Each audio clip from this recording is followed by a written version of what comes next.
Hello friend, आपका बहुत बहुत स्वागत है मेरे YouTube चैनल पर। और जैसा कि आप जानते हैं, हम बात कर रहे थे साखियाँ और शब्द की। तो हिंदी में काव्य को हम पढ़ रहे थे साखियाँ एवं शब्द। इसके हम ऑलरेडी इस पार्ट को स्टार्ट कर चुके हैं और इसकी वीडियो आप देख सकते हैं। पार्ट 1, पार्ट 2 इस तरह से आप देख सकते हैं। तो आज ये पार्ट हमारा हो जाएगा 3, यानी कि ये हमारा तीसरा लेक्चर है इस पार्ट से लेकर। तो फ्रेंड, मैंने आपको बताया था कि हमने कुछ साखियाँ पढ़ी थी। कहाँ तक पढ़ी थी? हमने 4 साखियाँ हमने पढ़ ली थी। फर्स्ट, सेकंड, थर्ड और फोर्थ, 4 साखियाँ हमने पढ़ी थी। चौथी साखी थी हमारी पखा पखी के कारने सब जग रहा भुलान, निरपख होई के हरि भजे सोई संत सुजान। तो कबीरदास जी ने क्या कहा है कि पक्ष विपक्ष के कारण, ठीक है, हम अपने अपने धर्म को मानने के कारण लोगों के क्या हो जाते हैं, 2 मत हो जाते हैं, 2 विचार हो जाते हैं। ठीक है, मेरा धर्म अच्छा है, तुम्हारा धर्म खराब है। तो ये सब क्या है, पक्ष विपक्ष। इसके कारण क्या होता है कि जो भक्त हैं, कबीरदास जी का ये मानना है कि पक्ष विपक्ष के कारण, अर्थात धर्म में अपने अपने धर्म को महान बताने के कारण लोग क्या है, भक्ति के वास्तविक मार्ग से दूर हो गए हैं। और क्या हो गया है, वो भक्ति के वास्तविक मार्ग को दूर हो गए हैं, उनसे भूल गए हैं भक्ति का वास्तविक मार्ग। और वो कहते हैं कि यदि हमें सच्ची भक्ति प्राप्त करनी है तो हमें इस पक्ष विपक्ष के दलदल से स्वयं को मुक्त करना होगा। ठीक है, और वो कहते हैं कि जो भक्त निष्पक्ष होकर हरि अर्थात भगवान का भजन करता है वही सच्चा संत या ज्ञानी कहलाता है। और कहते हैं कि भक्ति के सहज मार्ग में तर्क वितर्क, क्योंकि भक्ति का मार्ग जो है बिल्कुल सहज है। हम सच्चे मन से अगर ईश्वर का नाम लेते हैं वही हमारी पूजा है, उसी से हमें भगवान मिल जाएंगे। तो कहते हैं कि भक्ति के सहज मार्ग पर तर्क वितर्क और पक्ष विपक्ष के लिए कोई भी स्थान नहीं है। तो फ्रेंड, ये हमने पढ़ा था हमारी इससे पहले वाली वीडियो में। अभी आज हमें कौन सी पढ़नी है? 5वीं साखी। 5वीं साखी है, देखिए 5वीं साखी पढ़नी हमें, ठीक है। कौन सी? हिंदू मुआ राम कहे। यहाँ से हम आज स्टार्ट करेंगे। हिंदू मुआ राम कहे, ये से लेकर हमारी क्या है, निकट न जाई, यहाँ तक हमको पढ़ना है। यस, अब आप देखिए कि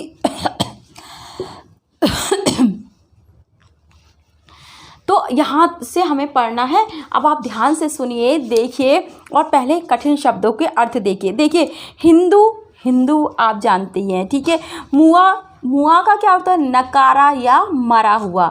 मुआ का क्या अर्थ होगा? मुआ यानी कि नकारा, बिल्कुल जिसको बिल्कुल छोड़ दिया जाता है, नकारा कुछ नहीं करता, उसको भी नकारा बोल देते हैं। या मरा हुआ, ठीक है, मरा हुआ ऐसे भी कह ले सकते हैं। राम होता है कही क्या होता है?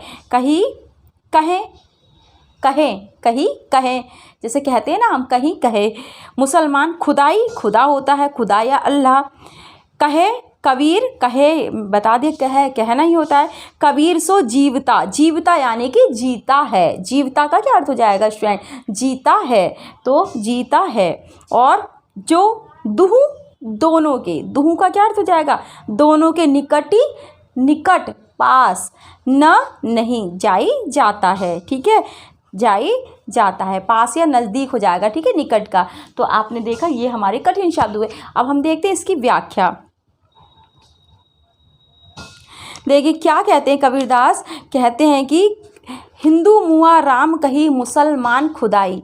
हिंदू मुआ राम कही मुसलमान खुदाई, कहे कबीर सो जीविता जो दुहू के निकट ना जाई। क्या कहते हैं कबीरदास जी? कहते हैं कि हिंदू जो है राम का नाम लेते लेते मर जाते हैं या मर गए, ठीक है। हिंदू राम का नाम लेते लेते मर गए। और मुसलमान मुसलमान खुदा का नाम लेते लेते मर जाते हैं। ये कहते हैं कबीरदास जी, कहते हैं कि हिंदू राम का नाम लेते लेते मर जाते हैं और मुसलमान खुदा का नाम लेते लेते मर जाते हैं। कहे कबीर सो जीविता जो दूह के निकट न जाए। और क्या होता है देखो, और क्या होता है, हिंदू राम का नाम लेते लेते मर गए और मुसलमान खुदा का नाम लेते लेते मर गए, पर अपने धार्मिक अंधविश्वासों के कारण वह ईश्वर को प्राप्त नहीं कर पाते। कबीरदास जी क्या कहते हैं? हिंदू पूरी जिंदगी राम करते हैं और ऐसे ही वो मर जाते हैं। ऐसे मुसलमान पूरी जीवन खुदा करते हैं और ऐसे ही मर जाते हैं। और अपने अंधविश्वासों के कारण ना हिंदू राम को प्राप्त कर पाता है और ना ही मुसलमान खुदा को प्राप्त कर पाता है, वो दोनों ऐसे ही मर जाते हैं। अब कबीरदास जी क्या कहते हैं? कबीरदास कबीरदास जी कहते हैं कि जो साधक है ना, कहे कबीर सो जीवता जो दुहु के निकट न जाई। कबीरदास जी कहते हैं कि जो साधक इन हिंदू और मुसलमान यानी कि जो बनावटी मार्ग है, हमने बनावटी मार्ग बना लिया है कि ये हिंदू है, ये मुसलमान है, इनके भगवान अलग है, हमारे भगवान अलग है,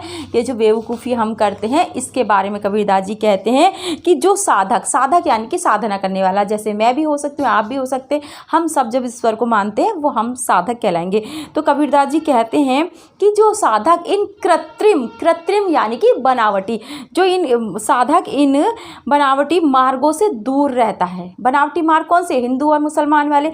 तो कबीरदास जी कहते हैं जो साधक इन बनावटी मार्गों से दूर रहता है वही अपने सद्विचारों के कारण, वही अपने अच्छे विचारों के कारण जीवन पर्यंत और जीवन के बाद भी, देखो जीवन पर्यंत यानी कि जब तक हम जीवित रहते हैं, और जीवन के बाद भी जीवित रहता है। आपने देखा होगा ना, आपने पढ़ा होगा कैसे। आप APJ अब्दुल कलाम को नहीं जानते होंगे, क्या आपके सामने उनका जन्म हुआ? नहीं। और ऐसे महात्मा गांधी का जन्म आपके सामने हुआ? नहीं। ऐसे कितने महान लोग हैं जिनका जन्म आपके सामने नहीं हुआ, जिनको आपने देखा भी नहीं, जिनको आपने बिल्कुल देखा नहीं, उनके बारे में जाना नहीं। तो कैसे जाना, सुना नहीं, कैसे सुना, कैसे जाना? आपने पढ़कर जाना, ठीक है। क्यों जाना? उसके अलावा, उनके अलावा भी कुछ लोगों के अलावा जो महान लोग हैं जिनको आप जानते हो, भले ही पढ़कर जानते हो, उनके अलावा कितने लोग इस दुनिया में मरते हैं, रोज़ मरते हैं, ठीक है। उन सब के बारे में आप जानते हैं? नहीं, हम नहीं जानते। क्यों स्वयं? क्योंकि उन लोगों ने कुछ भी ऐसे काम नहीं किए जो हम उन्हें मरने के बाद भी याद रखें, ठीक है। वो तो ऐसे ही इस धरती पर आए, ऐसे ही उन्होंने खाया पिया और चले गए इस दुनिया से, तो उनको कोई याद नहीं करता। वही लोग देखिए, सपोज महात्मा गांधी को लेते हैं, वो अपने जीवन पर्यंत भी लोग उनको सम्मान देते थे, मान देते थे, इज्जत देते थे, क्योंकि वो बहुत अच्छे काम कर रहे थे। और जब वो मर गए उसके बाद भी लोग उनके बारे में पढ़ते हैं, उनके बारे में जानते हैं, उसके बाद भी उनका नाम चल रहा है। तो ये क्या हुआ, वो मरने के बाद भी आज भी जीवित हैं लोगों के मन में, क्योंकि लोग उनको जानते हैं। वरना कितने ऐसे, आप ही की फैमिली के, मेरी फैमिली के कितने ऐसे लोग होंगे जो हमसे पहले कितने होंगे, है ना, हमारी पीढ़ियाँ जो मर गए, क्या हम उनको जानते हैं? हम नहीं जानते। तो इसीलिए उन्होंने कहा है कि क्या कहा है कबीरदास जी ने, कि वही लोग जीवन पर्यंत और जीवन के बाद भी जीवित रहते हैं जो अपने अच्छे विचारों के कारण या फिर अच्छे गुणों के कारण क्या करते हैं, अब उनके अंदर अच्छे विचार होते हैं या अच्छे गुण होते हैं, तो वही लोग जीवित रहते हैं। अपने जीवन भर भी वो जीवित रहते हैं, यशस्वी रहते हैं, और मरने के बाद भी वो यशस्वी रहते हैं, उनको लोग भूलते नहीं हैं, ठीक है। और ऐसे साधक सार्वभौमिक सत्य को स्वीकार करते हैं, यानी कि संसार का सत्य क्या है? एकमात्र सत्य वही है कि ईश्वर एक है। हमें उसकी पूजा, उसको पूजा करें ना करें, क्या होना चाहिए कि हमें मन से सच्चे काम, अच्छे काम करने चाहिए, मन से सच्ची भक्ति करनी चाहिए, सच्चे मन से ईश्वर का नाम लेना चाहिए। वही साधक है ना, वही सत्य है इस दुनिया में, जो एकमात्र सत्य है वो यही है। तो एक बार और इसकी व्याख्या देखते हैं। देखिए, हिंदू मुआ राम कही, मुसलमान खुदाई, कहे कबीर सो जीवता जो दुहु के निकट न जाई। कबीरदास जी कहते हैं कि हिंदू राम का नाम लेते लेते मर जाते हैं, और मुसलमान खुदा का नाम लेते लेते मर जाते हैं, परंतु अपने धार्मिक अंधविश्वासों के कारण ये दोनों ही कभी भी ईश्वर को प्राप्त नहीं कर पाते हैं, कभी भी ईश्वर को प्राप्त नहीं कर सके। कबीरदास जी कहते हैं, देखो, कहे कबीर सो जीवता जो दुहु के निकट नहीं जाई। तो कबीरदास जी कहते हैं कि जो साधक इन बनावटी मार्गों से दूर रहता है, जो साधक इन बनावटी मार्गों से, अर्थात हिंदू मुसलमान के भेदभाव से जो दूर रहता है, वही अपने अच्छे विचारों के कारण जीवन पर्यंत, यानी कि जीवन अपने जीवते जी भी और मरने के बाद भी जीवित रहता है। तो कौन सा साधक जीवित रहता है? जो हिंदू मुसलमान ऐसी भावनाओं से ऊपर उठ जाता है और वही अपने अच्छे विचारों के कारण जीवन भर भी, जब तक वो जीता है तब तक भी लोग उसको मान सम्मान इज्जत देते हैं, और जब वो मर जाए तो भी लोग उसे सम्मान के साथ याद करते हैं। ऐसे ही लोग क्या करते हैं, जीवन पर्यंत या अपने जीवन के बाद भी जीवित रहते हैं, हमेशा इस संसार में जीवित रहते हैं। यही क्या है, यही एकमात्र सत्य है, इसको हमें समझना चाहिए। तो स्टूडेंट आपको समझ में आ गई, एक बार और बता देती हूँ मैं। चलिए, हिंदू मुआ राम कही मुसलमान खुदाई, कहे कबीर सो जीविता जो दूह के निकट न जाई। हिंदू राम का नाम लेते लेते मर जाते हैं और मुसलमान खुदा का नाम लेते लेते मर जाते हैं, पर अपने धार्मिक अंधविश्वासों के कारण ये दोनों ही कभी राम को या अल्लाह को प्राप्त नहीं कर सके। कबीरदास जी कहते हैं कि जो साधक इन हिंदू मुसलमान जैसे बनावटी दिखावे से दूर रहता है, बनावटी मार्ग से दूर रहता है, वह अपने अच्छे विचारों के कारण जीते जी और मरने के बाद भी जीवित रहता है।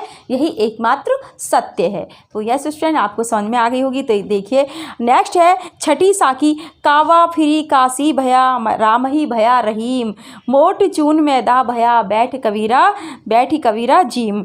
क्या कहते हैं कबीरदास, कावा फिरी काशी भया राम ही भया रहीम। पहले इसके शब्दार्थ देख लेते हैं। देखिए काबा क्या होता है, काबा मुसलमानों का एक पवित्र स्थल है जो कहाँ है, सऊदी अरब में स्थित है, और मुसलमानों का पवित्र तीर्थ स्थल है। जैसे हिंदुओं का होता है ना, बहुत से काशी है हिंदुओं का, और बहुत जगह ऐसे आप लोग जाते हो, तो ऐसे ही मुसलमानों का अरब में स्थित तीर्थ स्थल है काबा। ठीक है, फिर है काशी। काशी किसे कहते हैं, वाराणसी, ये हिंदुओं का पवित्र तीर्थ स्थल है, और काबा मुसलमानों का पवित्र तीर्थ स्थल हो गया।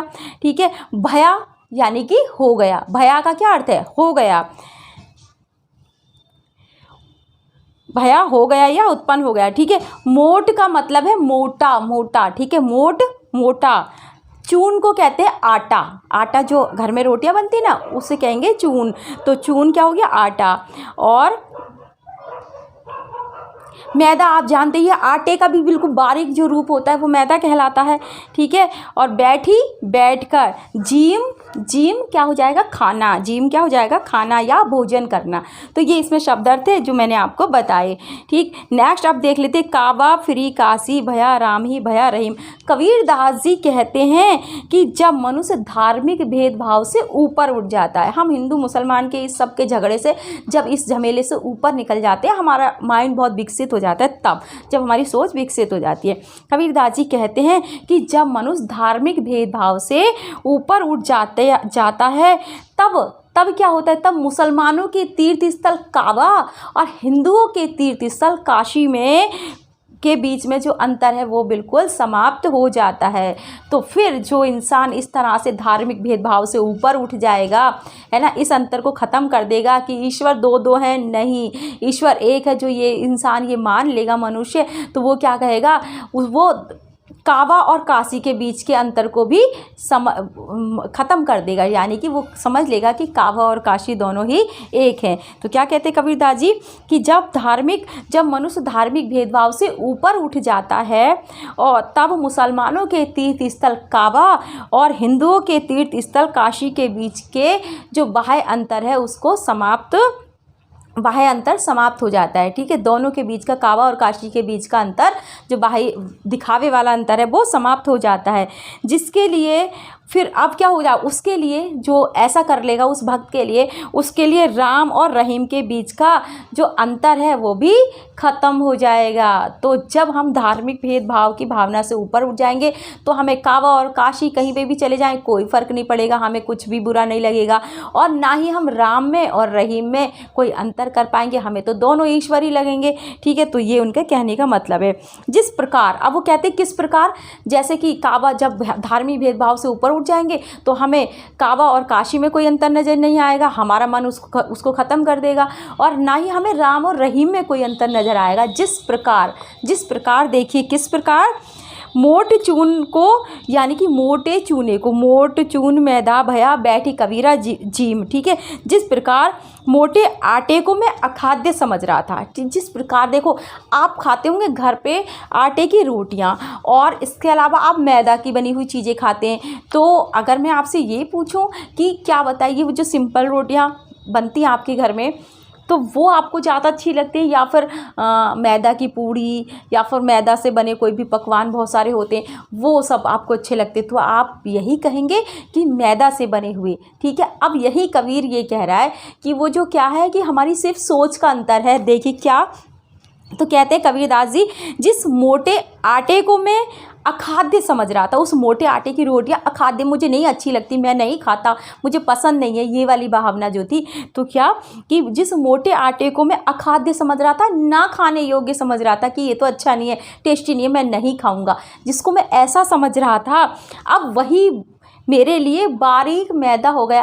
पर जब मैंने उस रोटी के गुण जाने, उसकी वास्तविकता जानी, तो मैं उस मोटे आटे से बनी हुई चीज़ों को बड़े आराम से खा रहा हूँ, बड़े प्रेम से खा रहा हूँ, बड़ा टेस्ट लेके खा रहा हूँ। ये कबीर ने एग्जाम्पल दिया। ठीक है, तो और वही मोटा आटा मेरे लिए अब क्या हो गया है, मेरे लिए बहुत क्या हो गया है, रुचिकर हो गया है, टेस्टी हो गया है, और मैं उससे बनी हुई चीज़ों को आराम से बैठकर खा रहा हूँ। ठीक है, बैठी कबीरा जी। इससे इनका मतलब ये है, क्या मतलब है कि जब, इससे कबीरदास का क्या मतलब, जब धार्मिक भेदभाव समाप्त हो जाते हैं, है ना, जब हमारे मन से धार्मिक भेदभाव समाप्त हो जाएंगे, तो हिंदू मुसलमान और राम रहीम के नाम पर बसी हमारे मन में जो दुर्भावनाएं बसी हैं वो बिल्कुल समाप्त हो जाएंगी। ये उनके कहने का अर्थ है। यस स्टूडेंट, एक बार और देख लेते हैं इसको। काबा फ्री काशी भया राम ही भया रहीम, और मोट चून मैदा भया बैठी कबीरा जीम। कबीरदास जी कहते हैं कि जो मनुष्य धार्मिक भेदभाव से ऊपर उठ जाता है, उसके लिए मुसलमानों के तीर्थ स्थल काबा और हिंदुओं के तीर्थ स्थल काशी के बीच का अंतर समाप्त हो जाता है, और उसके लिए राम और अल्लाह के बीच का जो भेदभाव है वो भी समाप्त हो जाता है।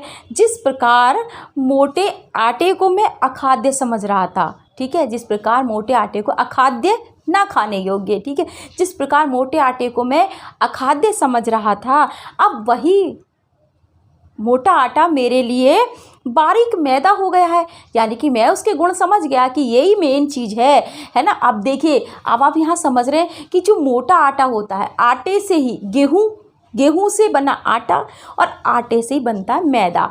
मैदा कहीं अलग से नहीं आता, बस हमारे मन का स्वाद है वो, हम उसको अलग अलग फॉर्म में क्या करते हैं, प्रेजेंट कर देते हैं ना, अलग अलग तरीके से हमने उसको प्रेजेंट कर दिया। बस एक जगह गेहूं हो गया, एक जगह आटा हो गया, एक जगह दलिया हो गया, एक जगह मैदा हो गया, है तो वो गेहूं से बना। इसी तरह से कबीरदास जी ये कहना चाहते हैं कि जो ईश्वर है वो एकमात्र है, एक शक्ति है ना, जो सर्वशक्तिमान है, और वही बस उसी को कोई राम मान लेता है, कोई अल्लाह मान लेता है, कोई वाहिगुरु मान लेता है ना, कोई कुछ भी मान लेता है। तो इस तरह से हर धर्म के लोग अलग अलग मानते हैं, पर वो उनके बीच का भेदभाव क्या करते हैं, हमने कर रखा है ये भेदभाव। जिस तरह से अगर हम उसके इन सब चीज़ों के बीच का भेदभाव अगर ख़त्म कर दें, राम रहीम अल्लाह ईश्वर जो भी है, इनके सबके बीच का भेदभाव हम ख़त्म कर दें, वाहिगुरु, तो हम क्या करेंगे, उसी प्रकार हम सबको सारे क्या हुआ, एक ही ईश्वर है ना, तो अगर हम क्या करेंगे, उसी प्रकार जिस प्रकार से हम ये मान ले कि भाई ये सब किससे बने हैं, गेहूं से ही बने हैं ये सब चीज़, ये तो हमने इनको रूप दे दिया है, तो वो एकमात्र गेहूं, यानी कि वो एकमात्र ईश्वर है, ना वो अल्लाह है, ना वो रहीम है, ना वो राम है, ना वो वाहिगुरु है, वो तो एकमात्र शक्ति है। ऐसा हमको मानना चाहिए, कबीरदास जी ऐसे कहते हैं। ठीक है, अब एक बार और देख लेते फटाफट से। कबीरदास जी कहते हैं कि जब मनुष्य धार्मिक भेदभाव से ऊपर उठ जाता है, तब मुसलमानों के तीर्थ स्थल काबा और हिंदुओं के तीर्थ स्थल काशी में कोई भी अंतर नहीं रहता, उनके बीच का अंतर समाप्त हो जाता है। उसके लिए राम और रहीम के बीच का जो अंतर है वो भी समाप्त हो जाता है। जिस प्रकार मोटे आटे को मैं अखाद्य समझ रहा था, परंतु अब वही मेरे लिए बारीक मैदा बन गया है, और उसे मैं बैठकर आराम से खा रहा हूँ। इसका मतलब ये है, इसका अर्थ ये है कि जब धार्मिक भेदभाव समाप्त हो जाते हैं, तो जब मनुष्य के हृदय से धार्मिक भेदभाव समाप्त हो जाता है, तब कहते हैं कि उसके लिए हिंदू और मुसलमान और राम रहीम के बीच के नाम पर बसी तो भावनाएं भी उसके मन से समाप्त हो जाती हैं। ठीक है, क्या आशा है इसका कि धार्मिक भेदभाव के समाप्त होने पर हमारे मन में हिंदू मुसलमान और राम रहीम के नाम पर बसी हुई जो बुरे विचार हैं, बुरी दुर्भावना है, वो समाप्त हो जाती है। तो फ्रेंड आज के लिए इतना ही। नेक्स्ट वीडियो में हम 7वीं और लास्ट साखी को पढ़ेंगे और प्लस एक शब्द है हमारा, हम उसको पढ़ेंगे। तब तक आप इन व्याख्याओं को पढ़िए, लिखिए और याद कीजिए। तो नेक्स्ट वीडियो में फिर मिलते हैं। Thank you.